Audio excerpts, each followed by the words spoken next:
I'll be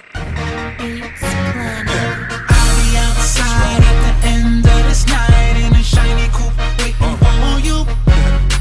That dirty dancing all night, girl, had me going out alone. It's the things I wanna do. She got me saying, you got me about to start a fire, cause that booty's got me on my mind.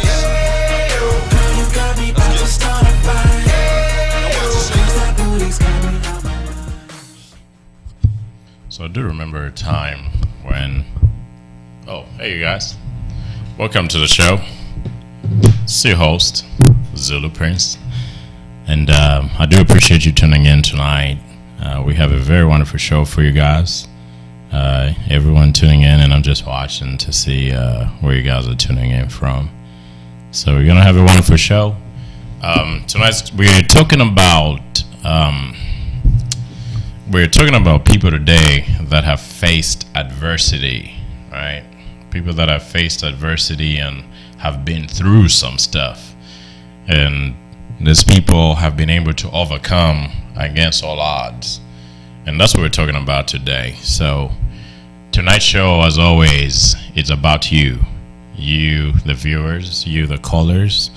And I want to hear some stories. I want to hear how you got through, what made you, what provided comfort for you, what gave you strength, how did you do it? One of the things I have discovered in life is that for everything that we go through, there's probably about 20, 30, 50 people that are going through similar situations that we are faced with. And that is what the show is about today. So, entirely, the show is about you tonight. Now, somebody asked me a question earlier about, because last week I shared a brief story about my story with you guys, and how I came to America and how I, got through. So the time that I was homeless for about 2 weeks in America, and it was in June. It wasn't as cold as it is right now, because this Atlanta weather is, it's really, really cold. But anyway, I was homeless. Now, my mother has always been somebody a strong pillar in my life, and she's always been somebody very strong and prayerful, full of prayer. Just this woman had, no negativity at all. So what gave me strength as I was going through those 2 weeks, some of the roughest times of my life, what gave me strength was my mother and my family, my sister. If I couldn't do anything for myself, I knew I had to do it for them. I had to be strong for them. So even every car that I was cleaning, every person that I worked with disabilities, even when I was cleaning them after they did number 2 on themselves, feces in my hands, and I'm cleaning people. As disgusted as I was in deep down, because I didn't come to America and I'm cleaning feces, but that was my first job in America. From being homeless, I started working at a summer camp with children with disabilities. And these kids would taste, they would test your limits. That's how I found out I have patience. A lot of people think I don't have patience, but actually, I have more patience than you think I do. Yes, I know some of you are watching right now. I do have more patience than a lot of people give me credit for. But anyway, cleaning people and washing them and brushing their teeth. And, I worked with people with HIV, and I worked with people with autism, and I worked with people with diabetes, and I worked with people that any kind of condition you may think about. What gave me strength in those moments, even when I've held somebody's hand that did not make it back, they died, they didn't come back, from surgery or through, and then morning I wake somebody up and they couldn't come back, they couldn't wake up.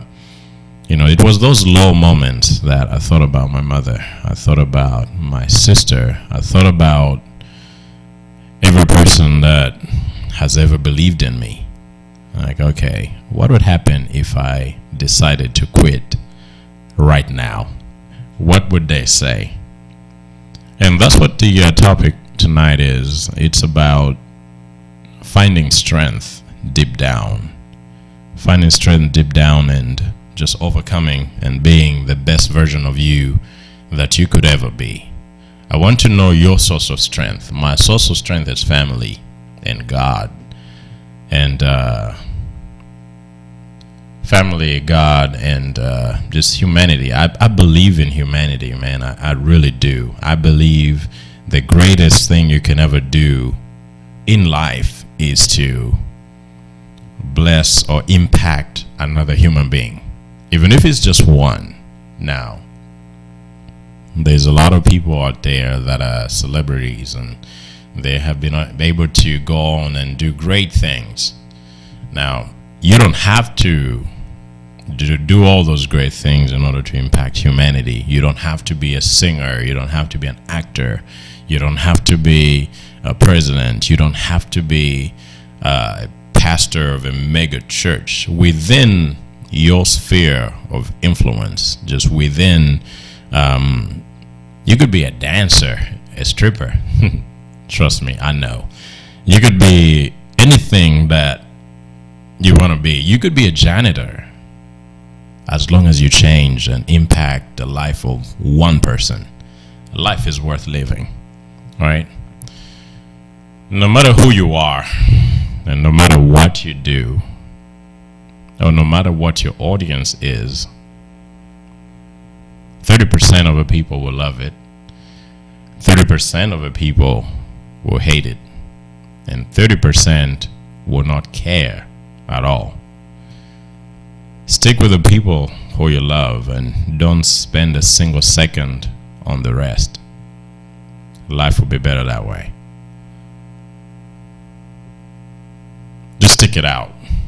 Just stick it out and cling to the people that love you and be able to change, impact their lives. And then we go on from there. So I want to read you something that I found very, very interesting today. Right. This is the just hold on just one moment. It says, every time you say yes to something you don't want to do, this will happen. You will resent people. You will do a bad job. And you will have less energy for the things you were doing a good job on. You will make less money. And yet another small percentage of your life will be used up, burnt up, and a smoke signal to the future saying, I did it again. Think about that, right? Every time you say yes to something you don't want to do, you will resent people. You do a bad job. How many times have you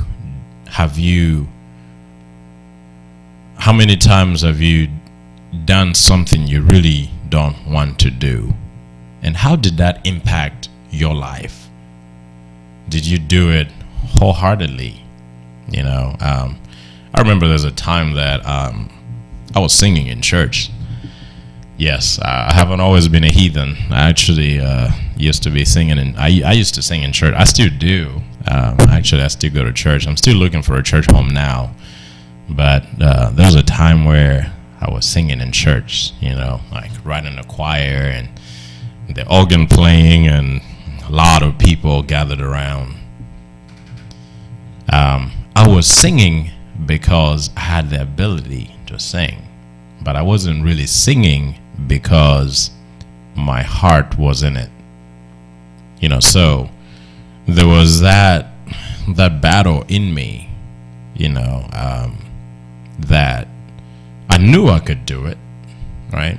I knew I could do it, but at the same time, I was just doing it because, okay, I didn't have anything else to do. and they were paying me too. So anyway, that might have contributed to it, but my heart wasn't in it. And because my heart wasn't in it, I wasn't really impacting anybody. I was doing something I really didn't want to do, and my heart wasn't in it. I resented people. I did not give it the best shot that I could do. Right? I couldn't do it with my best, fullest potential. And we could be right in the middle of service. It could be singing, pass me not a gentle Savior, hear my humble cry, while on others, you know the hymn. I'm singing, but my heart wasn't in it. All right. So because of that, I did not really put my heart into anything that I did. And my relationships with people that went to church, to that same church, and who's, the people who actually wanted to be there, the people who actually wanted to sing and be in ministry, we bumped heads. We never saw eye to eye, right? So it was during that time that I decided to find my passion, find my reason for living. Now, you have a reason for living. Now, you've got to find it. You have something unique about you that the entire world is just waiting for you to open up someday. To open up someday and let the world see your gift, man. Let the world know what you're passionate about. Stop holding it inside. We're talking about against all odds tonight. Against all odds. What are you willing to do to get your voice heard? What are you willing to do what are you willing to sacrifice? All in the name of pursuing your dream. Like whether it's education, pursuing higher education, whether it's getting a family, whatever sexuality you are, against all odds. What are you willing to do for somebody that you say you love? To what depth are you willing to go to actually show them, like, okay, you know what? It's not just about talking. It's about these actions. Here I am. Love is never love until it's given away. We have a call on the line. Hold on to that thought. Pause your emotions real quick, okay?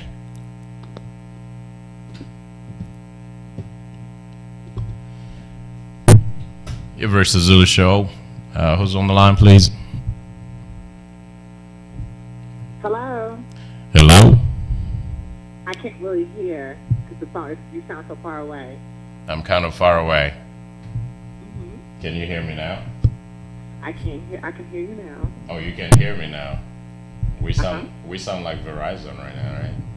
Can you hear me now? Right. How you doing today, Dawn? Unfortunately, I have Sprint, so yeah, I can't. I Oh, can't do you have Verizon Sprint. like I'm sorry for you. I'm sorry to hear that. It's okay. Well, my name is Stacy. Stacy. And, I am a part of the LGBT community. Stacy, how you doing today, One of darling? my girlfriends told me to give you guys a call. Okay. Hey, Stacy. And to tune into the show. Good. I appreciate you calling in tonight, Stacy. We're talking about the subject of the matter today is against all odds. We're talking about people like I don't know what your story is.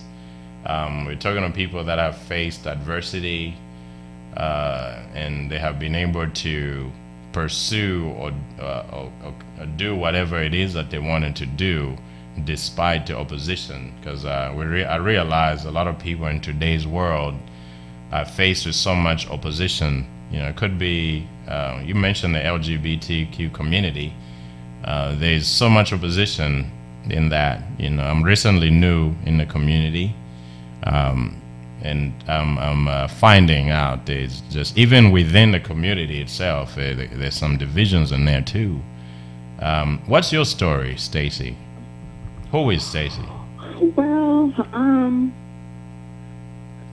I've never experienced any type of negativity or I'm a woman of trans experience. Okay. So I am from male to female. Mm-hmm. I never experienced any type of difficulties or anything like that or backlash from the heterosexual community aspect of it. I have experienced a lot of issues within my own community with me being a trans woman. I think one of my big problems was me looking the way I look and achieving and how I was raised with both parents in my household and stuff like that. I'm lucky enough to not experience that bad part of it, but now when you mentioned you looking the way, it's like I'm in a situation where it's damn if you do, damn if you don't, because it's damn if I am passable and can blend in with society, and then damn if I don't, because it's like, you know, it's a gift and a curse at the same time. That's right. So I've really battled with that for a really, really long time. Mm-hmm. So I really don't know where to fit in at right now as today's society, because there's so much going on. Wow. I really appreciate you calling in tonight, Stacy, and you mentioned something very key. You mentioned family earlier. How has your family been supportive of you along this journey? And how did you break it to them, and how did they receive that transition that you'd be going through? How was that received within your household? Oh, amazing. My mother has always been super supportive. Okay, good. My dad was, of course, he was in the military. And I have old school parents, so they stick to old school remedies and methods and stuff like that. Me and my dad, we kind of struggled a while. It wasn't because you know, at first every trans person goes to experience a thing, you know, before they transition. Oh, you know, I'm gay. You know, either I like guys, or girls will say, oh, I like girls. But then, like, kind of with me and my situation, you know, I told them, you know, hey, I'm gay. I like guys, and that was at the age of 16, 17, and I followed up with them, and also I'm not even comfortable with the way I am. I want to be a woman. That's right. So my dad wasn't shocked at the part when I thought I was gay. I like, man, you know, he was more so of, you know, no, you're not going to alter your body, and you're not going to do this, you're not going to do that. So me and him battled with that for a really, really long time. Really? And it's only because he was afraid of how I was going to look and how society was going to view me. He didn't think I was going to look the way that I look today. And so now that has come into play, you know, 6.5 years later, he's still at a shock still to this day. So I look identical to my mother. I never had any problems. So, I mean, he sometimes stumble and go back and forth and can be an asshole to the situation. But he isn't hindering my growth, and he doesn't. That's right. Give me the short hand of the stick, because that's who I am. He looks at me still as his child. He respects me to this day. So I'm lucky because I have a lot of girlfriends who, you know, they're not allowed to go back home. They're not allowed to talk to their families. They've been kicked out of their house. And then, you know, for holidays, they can't go back home and stuff like that. And I'm one of you who struggled and fought against that with my father for the longest, because he didn't care about me coming around, but he wanted me to alter my appearance when I did, and I told him no. So, wow. I guess me being rebellious and forceful against him with that kind of paid off in the long run. One thing I can mention to you, Stacy, is that from your story, I love your mother. You know, I love your mother. Your mother sounds just like my mother, a strong, supportive woman. that is just there for her children, and always there for even for whatever decisions that they decide to go through. Now, it is imperative in life that we build a house that, we build a house that we live in. We build that house by having a solid foundation. It could be physical, emotional, mental, and spiritual, health. And once you provide that, the same way that your mother provided to you, once you have that, there's very little out there in the world that can shake you, that can move you. I wouldn't have known just by talking to you that, you sound amazing. And from what you mentioned as well, the way you look, I'm pretty sure you look amazing as well. So I do thank you for being a voice and being an advocate for people that are going through far worse situations than you've ever been in. Sometimes you don't really have to go through some of these things. It helps. You can relate to people. But sometimes, you don't have to. You don't have to have a history of doing crack or heroin. I'm just using an example. Yeah. And think about it is that with that type of stuff when it comes to drugs and stuff, that's very common with That's right. the LGBT community. Most definitely when it comes to. How have you been able to stay away from it? I can't hear you. How have you been able to stay away from it? I wasn't raised. It's all about how you've been raised. I wasn't raised like that. Okay. My parents, they didn't raise me like that. That's right. They raised me that, the drugs aren't good for you. You do drugs, and this is the outcome of it. So I'm lucky enough to have control over who I am and my friend. And even though I do have friends who do drugs and stuff like that, I still didn't. I'm not weak. That's right. To run to that, to run to drugs and stuff like that. Thank you. That's right. So it's just, I've experienced peer pressure before. I'm not gonna say I'm just some innocent angel. I have not tried heroin or nothing like that, but I have tried cocaine. I have tried marijuana. But at the same time, I think we have all tried marijuana at some point in our lives. Can you repeat that one more time? I think we have all tried marijuana at one point in our lives, so.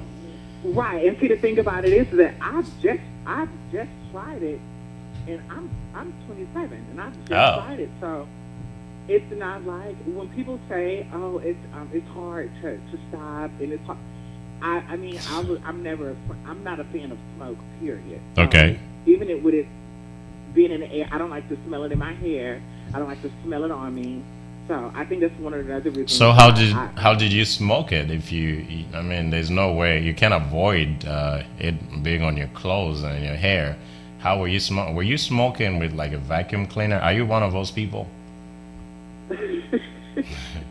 No, but I'm saying like if I'm with a group of friends, okay, then of course, yeah, it's gonna of course, yes, you're gonna smell it.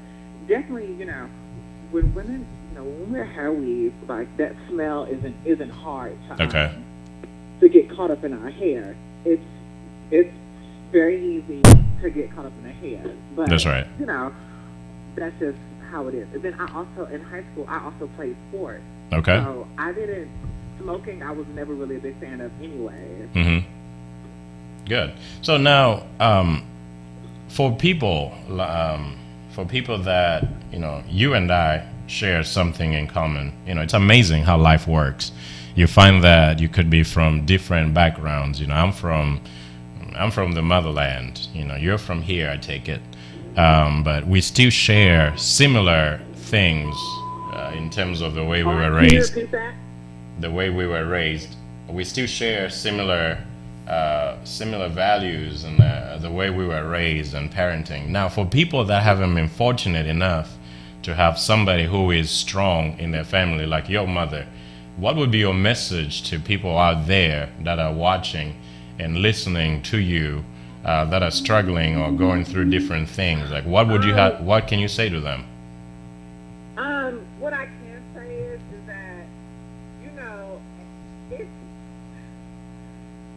every right now, social media has and the world itself has this image toward or of the LGBT community and most definitely the trans community. Because right now, you know, being transgender is really, really well, not to me, but to other people, it's hot. Mm-hmm. And, you know, the hot topic right now, you know. And a lot of people who don't have a friend who's trans experienced or, you know, have a cousin, not from their kids, you know somebody that's trans. Mm-hmm. Either you don't know that they're trans and they haven't told you, or you know that they're trans, but your views of it is differently from other people. So, you know, for the people who don't have that support from their family and don't have that strong, you know, background, it kind of breaks off into quote unquote gay families. Okay. Because a lot of times, you know, when you come out or you start transitioning and stuff like that, you don't learn all that stuff from being around, you know, girls that you've been in high school and stuff with. Like, they can't tell you about hormones and stuff like Mm-hmm. that. So a lot of those people who don't have those strong family backgrounds, stuff like that, they eventually ended up being in a gay family where you do have a mother role model and a father figure role model, and they help you, and they basically take the place of who your mother, who and what your mother and father supposed to be doing. That's right. So, I mean, even I've had the same thing too, but I still have my mom and dad. Like, my mom and aunt took me to the doctor and, you know, told me about the hormones and stuff like that. And Mm-hmm. so, and also I got that same treatment from the people who I looked at as my gay mother and gay father. Mm. You know, so it's like they're not in the world alone. You know, but when they are in the world alone, it isn't because of the family thing. Now, the dating aspect of it, that's a different story. Oh, okay. Yeah, and before we wrap up, I want you to talk about that dating piece. Actually, that's something I wanted. I'm glad you brought that up because that's something I wanted you to address. So, who are you dating right now, and what's the first thing that you say? What are some of the most outrageous things that you get asked, like when you date somebody? Like what? Come on, give it to me, Stacey. I'm ready. Give it to us. We want to know. Well, first of all, a lot of times when it comes to the, you know, the trans women, Mm-hmm. so many people may say, "Ew, I would never date that," and I would, if I wanted, you know, they have all these bad things to say about it. When really, we're really at the top of the food chain because, you know, when it comes to dating, like, I've never had a problem with dating, you know. You say but the at food the same chain. time- Oh, Excuse me? you say the food chain. You're top of the food chain. I like that. Yeah, because, you know, a lot of the thing about it is that I could be sitting in a room with tons of people, but for some reason, you know, most trans women has a special look or a special effect to them that exudes the sex appeal, and, you know, guys always flock to them. You know, I've had my past where I've done things and been you know, type of hustle lifestyle. Okay. And, you know, I've worked in strip clubs and stuff like that, and I've told guys, you know, hey, I'm trans. It has never stopped anything. Oh, really? Now to try to get someone to commit to me, that's an issue. Because they always going to feel like no matter how passable you are, no matter how real you are, no matter how sexy you are, if they know that you are trans, they're going to feel like everybody else knows. But then, once again, I could be your secret. I could be, you know, I could be on a hush on the low with you, but I'm not good enough for you to date. That's a problem to me. Yeah. But, you know, a lot of people, definitely guys now, you know, everyone is just so afraid, and it's not even from. It's not even about the guys. It's about the people. It's about his homeboys that's going to talk about him. And you find out that the girl that he's talking to used to be a man. And So, but the thing no. about, and that's to me, it's fucked up. Like It is. I don't feel like it's fair. It is. It is. I saw something on Facebook the other day. There's this trans woman that was saying for the people out there that are getting, let's say, disgusted or looking down on a woman, they don't want to date somebody who is a trans woman because they used to be a man. She compared it to dating somebody who's older, but they used to be a child at some point. She was like, does that make you a pedophile? Now, I don't know if it's a very good argument to. That's not a.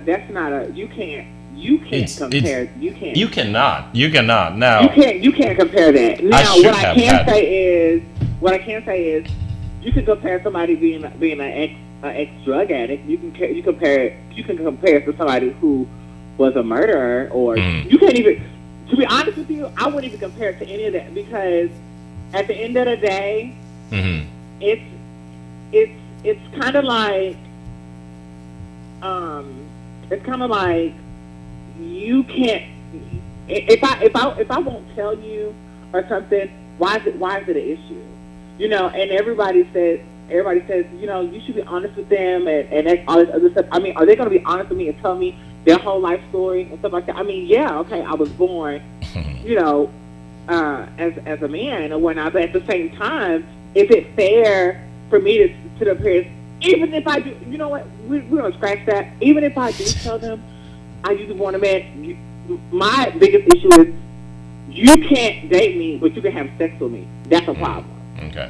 So are you at this point, have you had surgery, or do you still have male parts? I don't mean to be offensive. I think that's kind of personal. I don't think that we should be getting into that type of conversation, because even if, I have had surgery. Okay.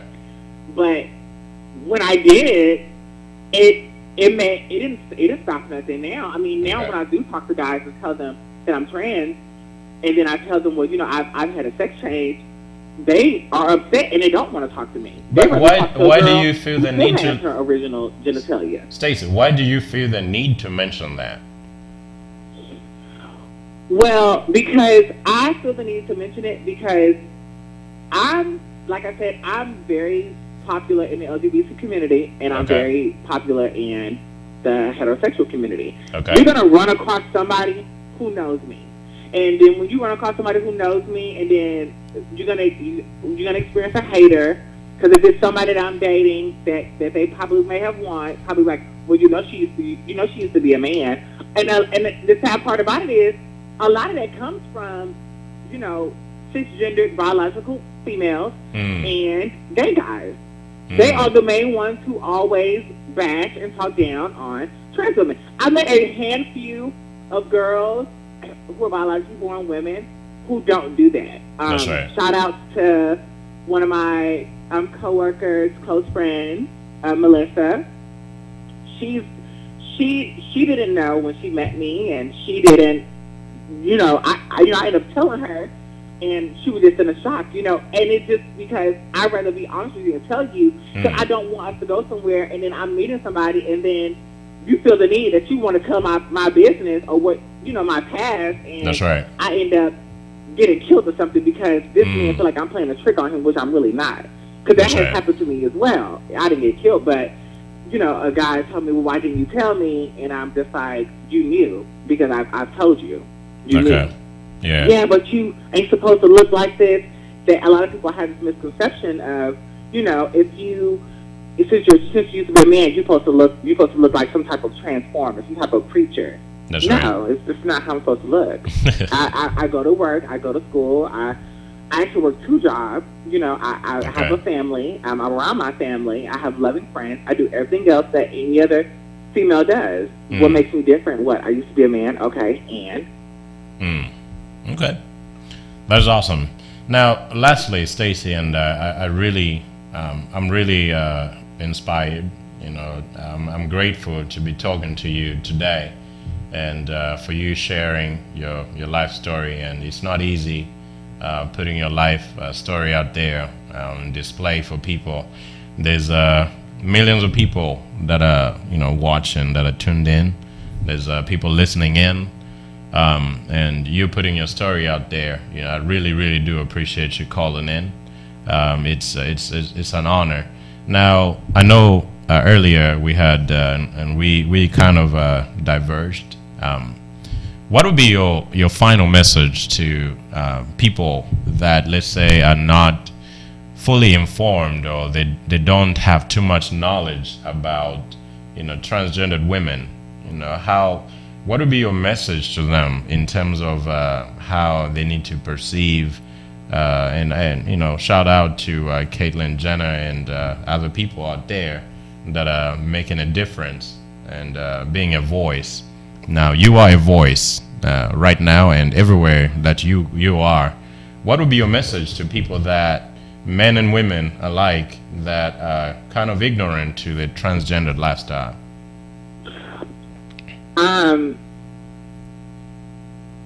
You don't judge until you walk in my shoes. You can't judge. Okay. And what I can do, I can compare this to a job interview. Okay. You want this job position so bad, but you're in an interview process and they never called you back to say that you're hired.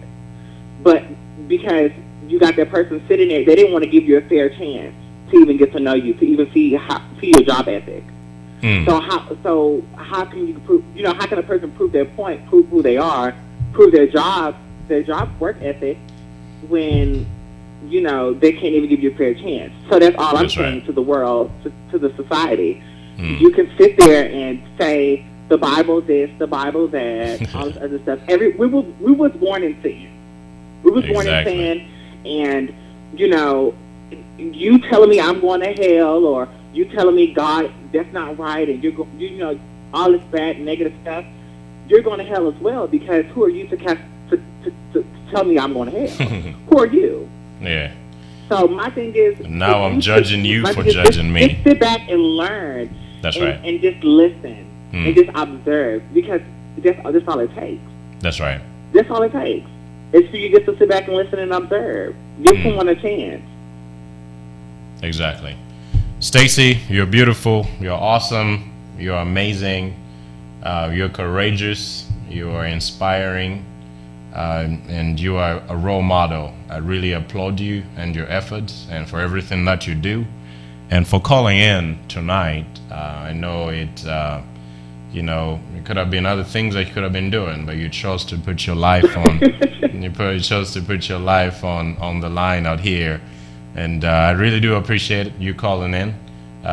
We love you out here from Studio 21, and thank you so much for calling in, and stay warm in this cold weather out there. Most definitely. Thank you so much for the opportunity. And just one last thing, once you accept who you are, no matter if you are part of the LGBT community or not, once you accept who you are, there's no one else that can tell you or take anything away from you, period. Wise words. And I really appreciate it. Thank you for the opportunity to speak and to put that positivity into the universe and to let it be known. I greatly appreciate it. And now you just ended it as if it's in church. I feel like giving you some money for offering right now, Stacy. You got me crying out here, girl. Don't do that to me. Well, have a good night. Thank you for calling the Zulu Prince Show. I appreciate you, all right? No problem. Bye-bye. All right, bye. Now, ladies and gentlemen, do you really think by judging somebody, do you really think you could change anybody's mind? I always wonder, because there's always people that are trying to change somebody's mind, like Stacy. We got a call, and I'll be right back to that. You've reached the Zulu Prince Show. Because there's always people that are trying to change somebody's mind. You've reached the Zulu Prince Show. You're live on air. This is Zulu Prince. Who am I speaking with? This is Don Robinson.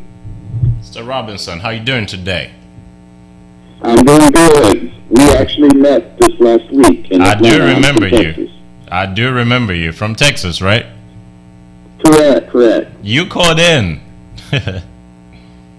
That's amazing. I just think that one of the things that I hate the most is it seems like a lot of the judgment these days comes from within our community. Yet almost more so than from outside our community. And I think that's one of the things that, we need to lead by example by not only stop judging each other, but stop judging people outside our community. Exactly. And if we show love to them, hopefully they can respond in love. And those that don't, that's their burden to bear. It's not ours. And, that's what they're going to have to live with. That's right. Wow.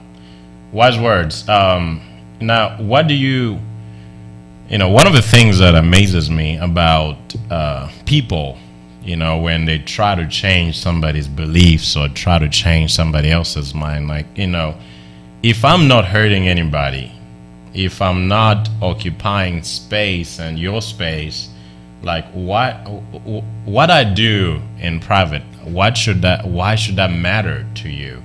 That's always my question of people, and even as as we were talking to the young lady that called in earlier, Stacy, she's a transgendered woman, and she was talking about the adversities and different things that happen within the community, so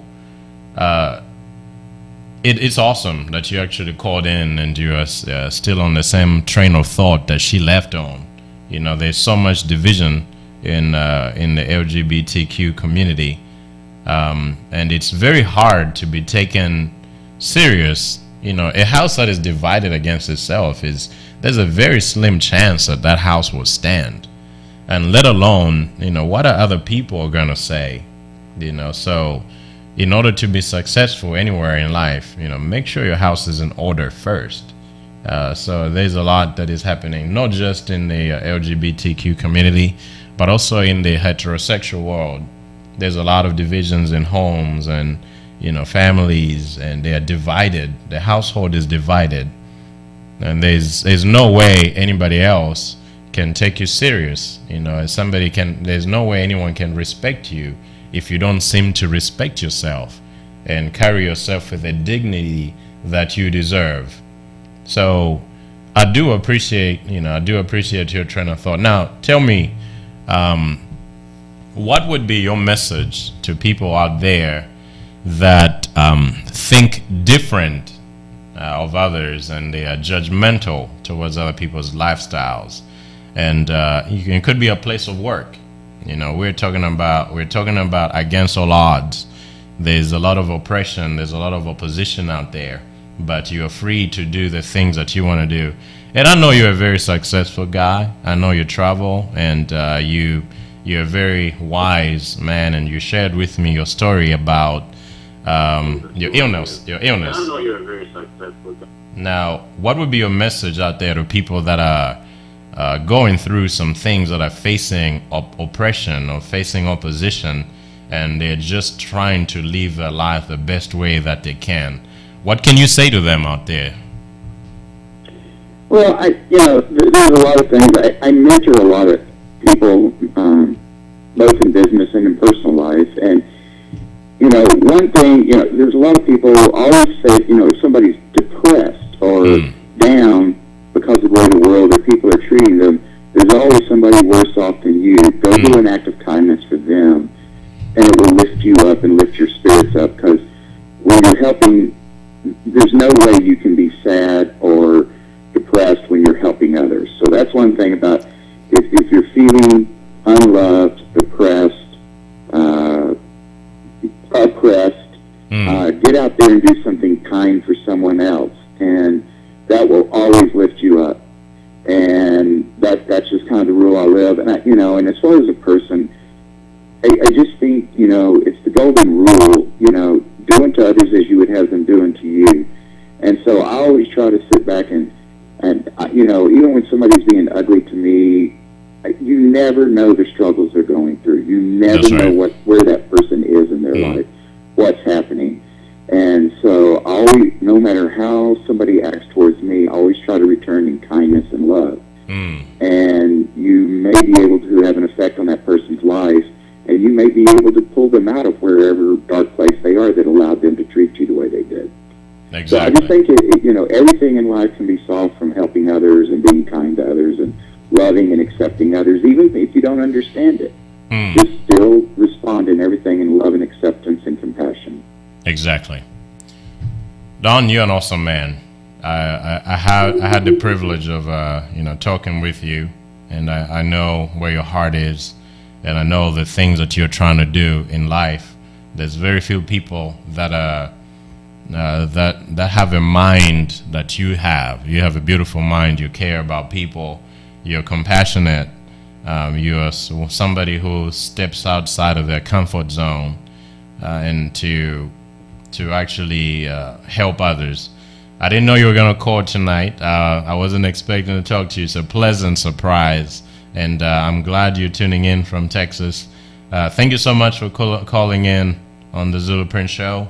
I hope you have a wonderful day. Thank you very much for letting me know about the show, and it was a pleasure meeting you, and I hope we meet again one day. Definitely. Take it easy. Stay safe. God bless. God bless. Bye-bye. All right. Bye. Now, that was a pleasant surprise. I met this gentleman. I don't even know. I'm starting to think. I don't know if I gave him the number to call in. That was a pleasant surprise. This young man, he has an amazing story. I gravitate to people that have been through some stuff. I like people that have been through some hard and some shit. That's the kind of people that I love. I love people that have a story to tell, people that have been through stuff. There's no way you're going to have a testimony without being tested and without going through anything in life. You have to be, what makes diamonds, a diamond is just a stone. It's just a stone. And why is it so valuable? But it's valuable because it goes through it's through a process of refining and the furnace and so many high temperatures, and comes out refined on the other end. It's just a regular stone. I've had the pleasure of seeing a few diamonds in my lifetime. When they come straight from the mines, it's just a regular rock. But once it goes through the furnace and it's purified and it's cleaned and everything else is removed, it comes out on the other side pure. In life, we are always just like that rock, just an ordinary rock. And then as we pass through this journey in life, we become refined. The harsh temperatures of this world, oppression, adversity, anything that we go through in life, it helps to refine us so that we can become the person that we were meant to become. So for those of you that are watching tonight and you're going through some things out there, I never want to feel like I'm, better than anybody. I'm going through a lot of things myself. Now, for those of you out there, and you just hang in there. Just hang in there. You will make it. You make it. You're going through. You are a diamond in the making. You're a diamond in the rough. Stacy, you're a diamond in the rough. You're being refined, and you come out on the other side with a great story about all the things that you've been. And as I mentioned to you last week, everything that we go through in life, sometimes it's not for us. Most of the times it's not for us. It's for somebody else. It's for the benefit of somebody else that is coming after you. So live your life as if you're living it for the next person. All right? So against all odds, what have you been through? What is it that you're going through? And what is it that makes you tick? What is it that gives you strength? even when your back is against a wall? What is it that makes you smile even when someone flips a bird at you in traffic? And I don't know, there's some people out there watching that I know they don't have the most patience on the road. But what is it that keeps you composed?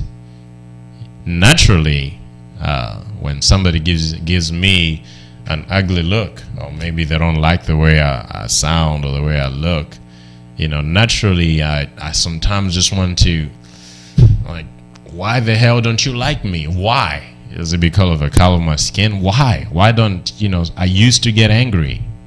Because people viewed me, they did not like me because of the way I am. But then I found out I was a diamond in the making. I still am. In the words of J.C. Jackson, I think it's J.C. Jackson, God is not through with me yet. So we all go through some stuff. Now, I have learned to love who I am. I've learned to gravitate to the people that love me. I've learned to focus 30% of my time on people that actually mean something to me. In 2016, I want to do a better job of that. I want to do a better job of showing people how much I really love and I really care.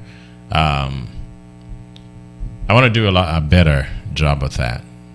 But what is it that makes you tick? What is it that gives you strength? You're amazing. You're beautiful. You're hardworking. You are a warrior. You are brave, and you do have a story to tell. And I applaud everything that you have been through in life, and I applaud and how you survived, and you still have a sane mind. You've been disappointed, I know. We all have been disappointed. You've been let down. You've been betrayed. You've been cheated on. You've been neglected. You've been forsaken. I know. I've been there before. You've been used. I've been there before. There's nothing on this show that I'm ever going to talk about that I haven't been through. I've been through a lot of things. And that is why when George, the president, and I met, the man said, you do have a story to tell.